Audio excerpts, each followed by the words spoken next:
두 가지 방법밖에 없죠. 법이 막아주거나 아니면 경쟁력을 높이거나. 사실 근데 법이 막아주기는 쉽지 않잖아요. 그렇죠? 카카오도 사실은 많은 고민들을 하면서 언론의 우호적인 그런 것들을 좀 얻는 과정도 대단히 중요하다고 보여지는데, 그런 과정들을 하면서 이 비즈니스의 고질적인 문제를 해결하면서 비즈니스 하겠다 이런 공감대와 얻는 작업들을 하면서 진출을 할 거예요. 그때 뭐 대리운전이나 이런 것도 뭐 기존의 인더스트리의 그런 문제점들, 병폐들을 해결하는 차원에서 사회의 그런 공익들 높이는 과정으로 이제 계속 커뮤니케이션 하면서 서비스를 시작을 하리라 예상이 되기 때문에, 그런 사회적인 건강한 가치가 있는 상황에서 진출을 할 경우에 사실 막을 수 있는 그 대단한 큰 명분이 있지 않으면 사업 자체를 못하게 한다는 건 사실은 좀 힘들 거라고 생각을 하거든요.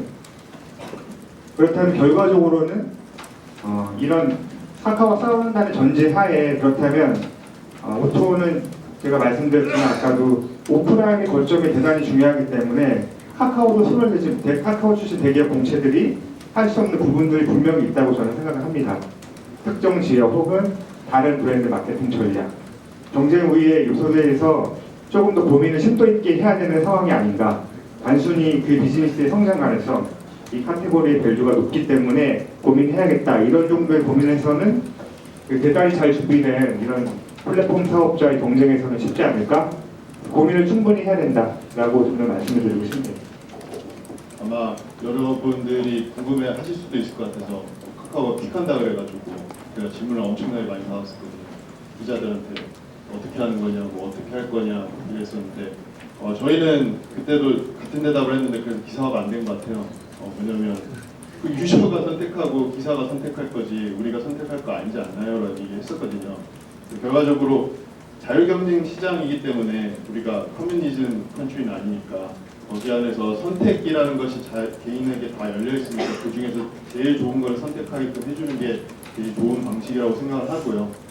근데 저희가 근데 그럼에도 불구하고 카카오가 들어오더라도 우리는 자신 있다고 하는 건 뭐냐면, 저희가 한 작년 정도에 조금 이렇게 될만했을 때 저희 파운딩 멤버들이랑 술자리 한번 했는데 그런 얘기를 했어요. 저희가 형 이거 다시 하라고 하면 할 거예요. 물어보더라고요. 그래서 파운딩 멤버 중에 제가 미쳤냐 그랬어요. 이렇게 힘들 줄 알았으면 누가 하냐. 저는 쉽게 될 줄 알았거든요. 근데 이게 굉장히 힘들더라고요. 그래서 한 가지 생각하고 최근에 제가 심사원의 최종 면담때 얘기해 주는 건 뭐냐면, 정보 획득 비용이 높은 비즈니스는 기본적으로 1000명 단위가 되는 회사는 할 수가 없어요.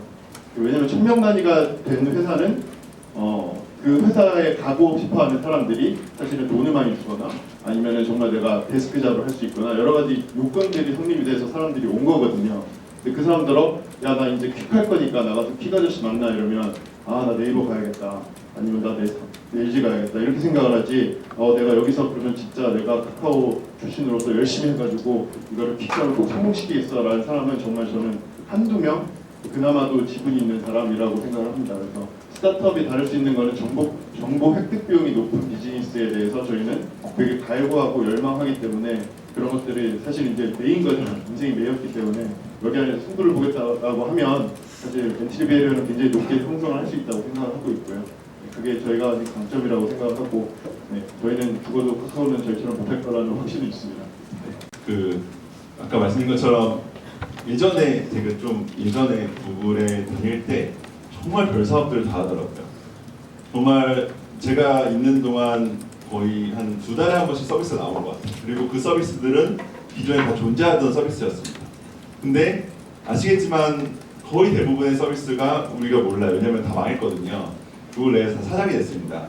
근데 그렇게 된 가장 큰 이유는 뭐냐면, 구글에서 서비스를 냈음에도 불구하고 고객들은 더 좋은 서비스가 있다면 더 좋은 서비스를 쓸 수 있는 환경이 마련되어 있었습니다.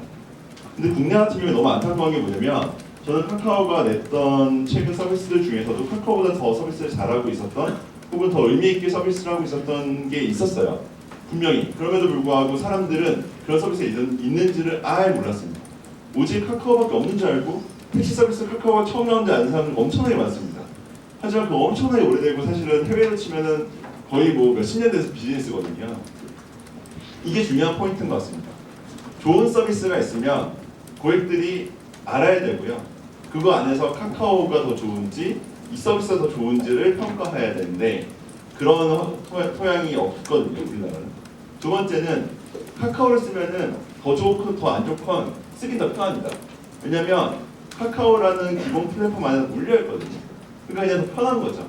그러니까 무슨 얘기를 얼라이언스 연결이 되는데 다른 서비스에서 넘어 들어올 때 편해야 되거든요.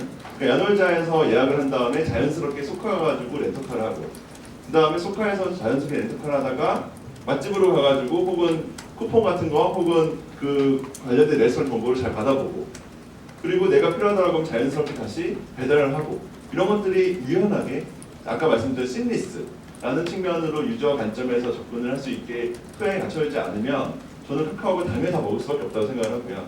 특히 우리나라처럼 굉장히 기존에 있는 서비스들에 대해서 노출되기 어려운 환경에서 더더욱이나 그렇다는 겁니다. 그래서 1차적으로 저는 그렇기 때문에 법적인 규제가 있어야 된다고 생각을 하고요. 다 들어오지 못하게 막아야 된다고 생각을 하고요. 왜냐하면 토양이 아직 안 갖춰져 있으니까 토양이 갖춰진 다음에는 한번 쌓아볼 수 있는 환경을 마련해 줘야 되고 생각을 합니다.